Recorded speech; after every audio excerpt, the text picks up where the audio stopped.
with Dave Wakerley, children's pastor at Hillsong, Australia. And we're going to talk a little bit today about curriculum. They write some great curriculum over there. I know I've used everything that they've done so far, I think, except for their latest one, which we're getting ready to use this summer. And talk about knowing what you're doing when it comes to curriculum. So we're going to get some wisdom from you today.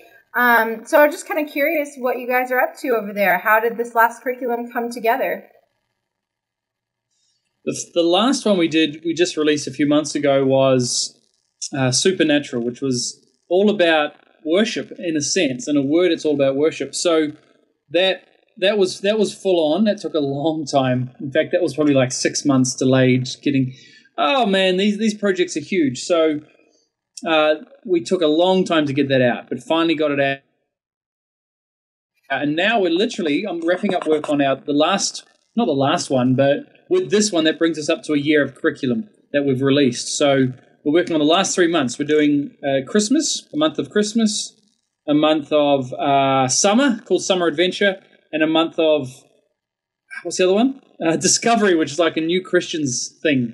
Oh, so kids great. it's all about discovering Jesus. So last night I was sitting with Funny Man Dan, one of our team, and we were rewriting some scripts in order to film tomorrow morning, Saturday. So it's a big job, but it's good. This is for the first 3 curriculum we created in 13-week blocks, which is 3 months.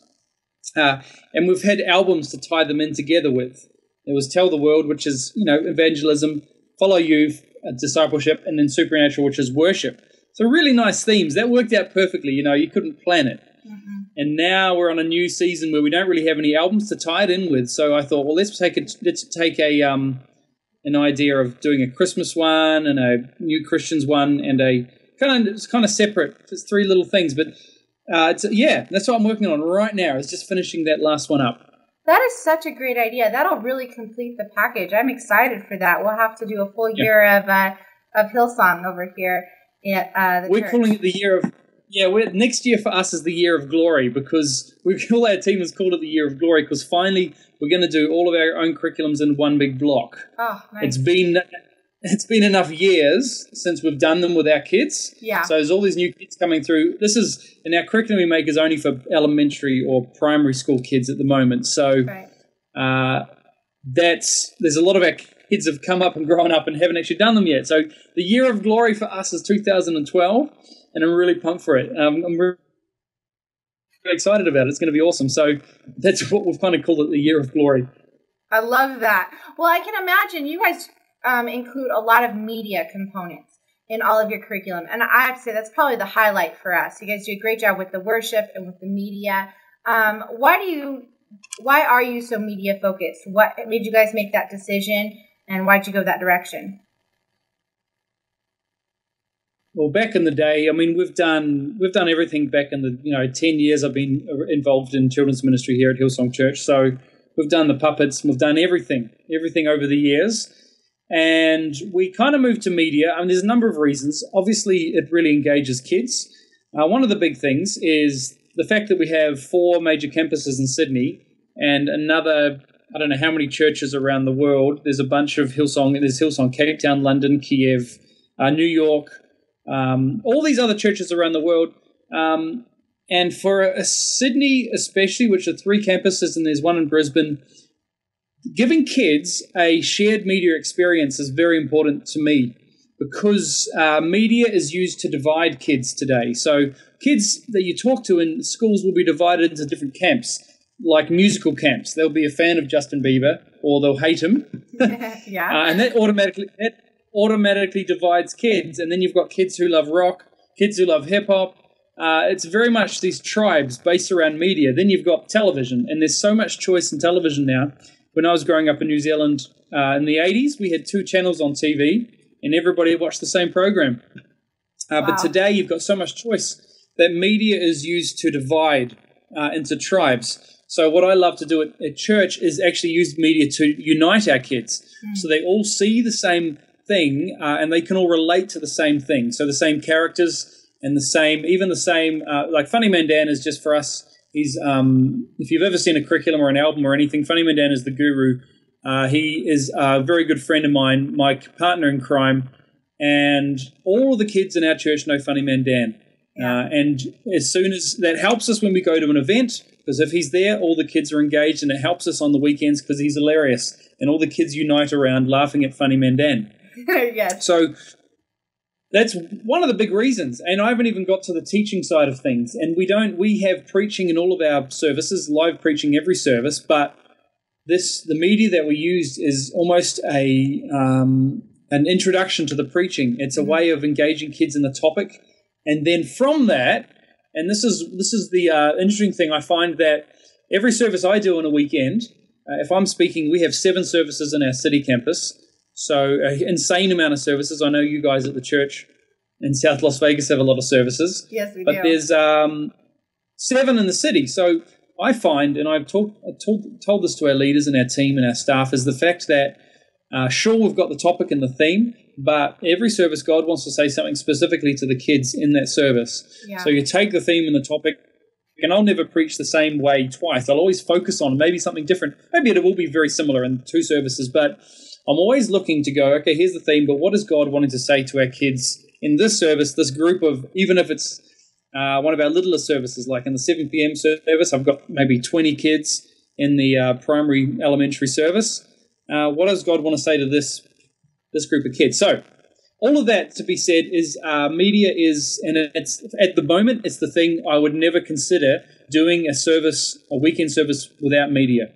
Yeah. So, and that's just for the moment. That used to be puppets perhaps, or it used to be a skit. At the moment it's media, and in the future I don't know what it'll be, but it'll be exciting. Yeah, for sure. Well, I know that you guys do this great curriculum, and I know I've used your guys' curriculum before, and it's very flexible. It's easy to customize for what we're doing at our church because we have a very unique situation here in Las Vegas. I feel like our culture is different from a lot of other places, and so sometimes it's difficult to use boxed curriculums. But you guys have done a great job of making it customizable. What are some tips that you have for using your curriculum or buying any box curriculum and really using it at your own church? The first thing I would say is the fact that whenever you're talking to a children's pastor or someone who works with kids, a volunteer, whatever, you might hear this phrase, "Oh, it doesn't work for our kids." And I'm a firm believer that what they're really saying is it doesn't work for me. Because if you give me anything, you could give me a flannel graph board and with a Jesus and a sheep that's been cut in half and and Moses who's kind of lost his staff and it's ripped off, and I can teach the kids about Jesus with that. And so when people say, "Oh, that doesn't work with our kids," what they're really saying is that doesn't really work for me. And because everybody is so specific about what they like and what they want and everything. So there's this two sides to this. There is the reality is that kids are different around the world, but there's also this reality. If I know for myself, give me something, and I will do my hardest to make it work. Yeah. So, excuse me, it's very much that's the tension there. So the whole customizable aspect of our curriculum is that what if it's not working with your kids? I mean, find something that is working or is helping you do your job better. And you can tweak it, you can rip it apart. Whenever we buy other people's curriculums, we rip it apart and just use what we want. And I recognize that in myself. I can say that myself. Oh, that didn't work for our kids.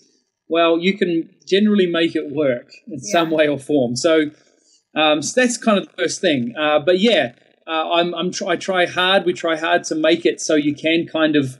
It's a bit restricting at the moment. All of our curriculum's on DVDs. I'd love to see it digital with a hard drive or something.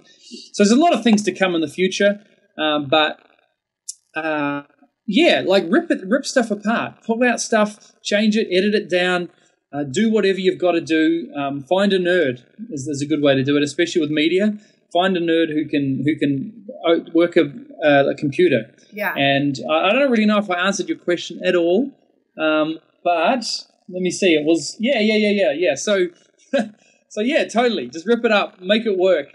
But understand that really, if you got to work with what you've got sometimes, and you can make anything work. Well, and that's so true. And you kind of answered my question a little bit earlier, too. I mean, you started to talking about always having a live aspect of every service because you're going to customize it for that service and for your church. And I think that was a really good point to make.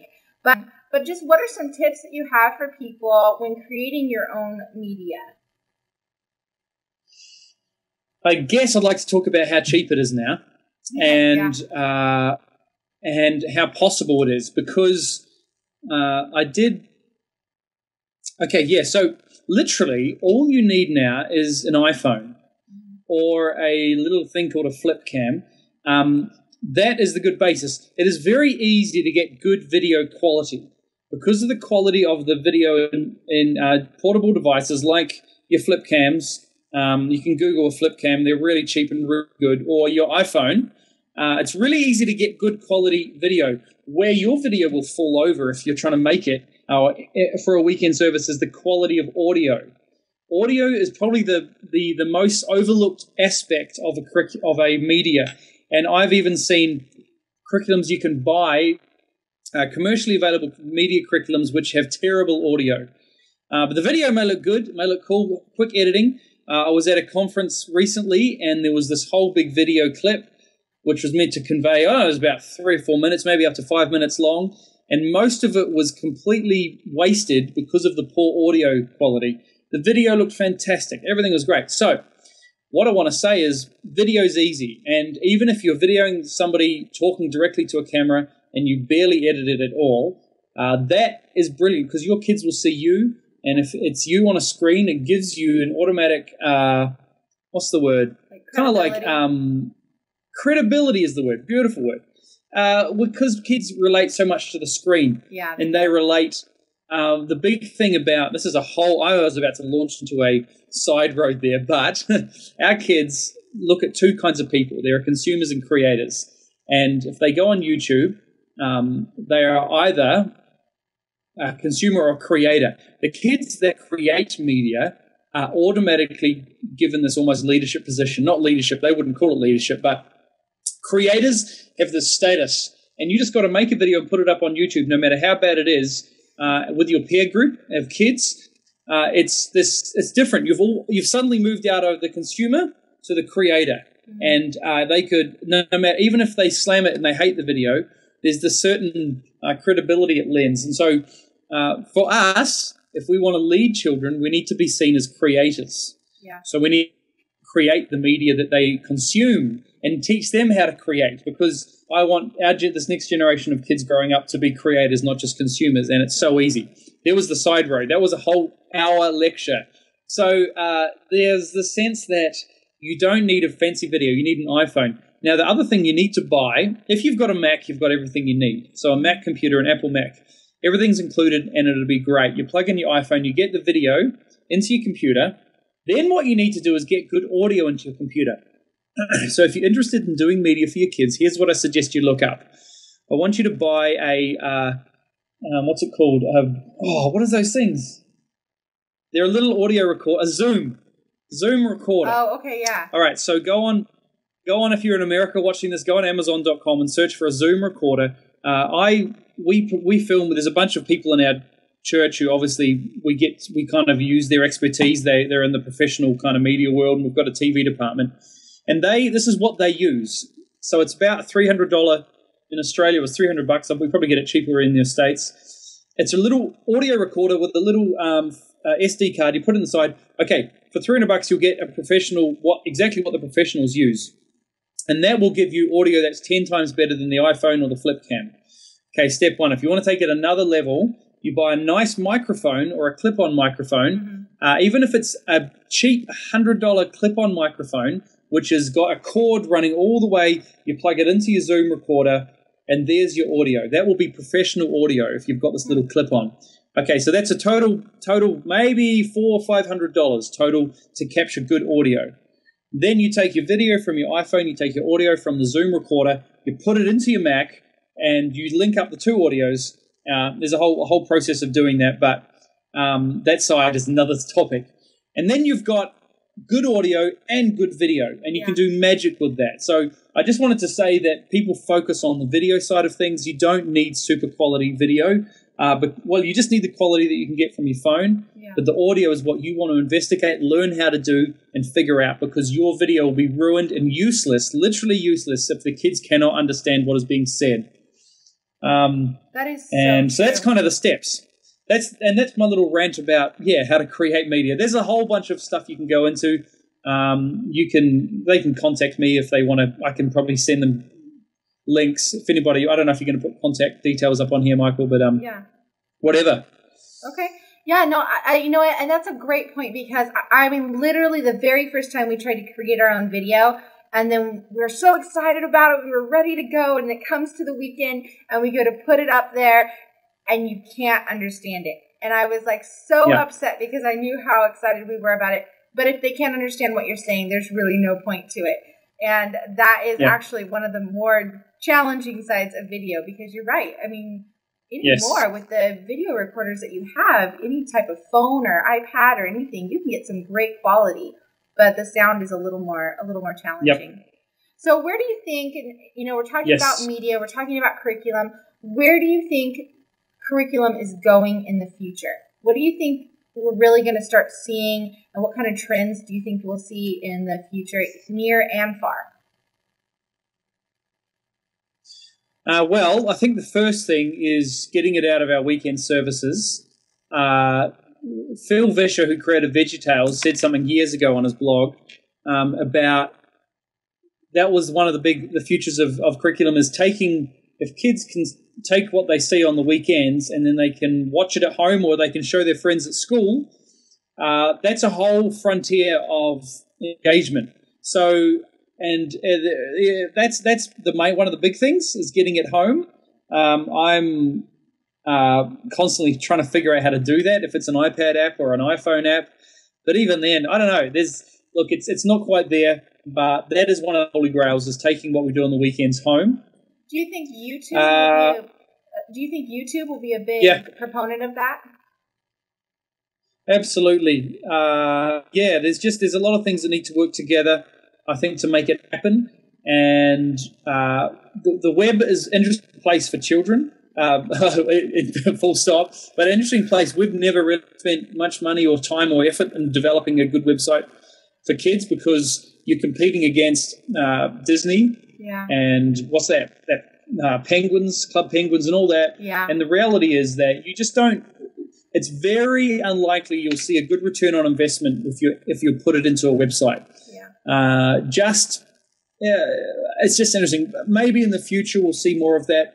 But I think using the platforms, YouTube platform, all these other things that exist rather than your own thing is the way to go for sure. And so there's a lot of ideas forming about that, but you some kind of platform, and Phil Vischer talks about this as well, is the reason that kids media hasn't gone off.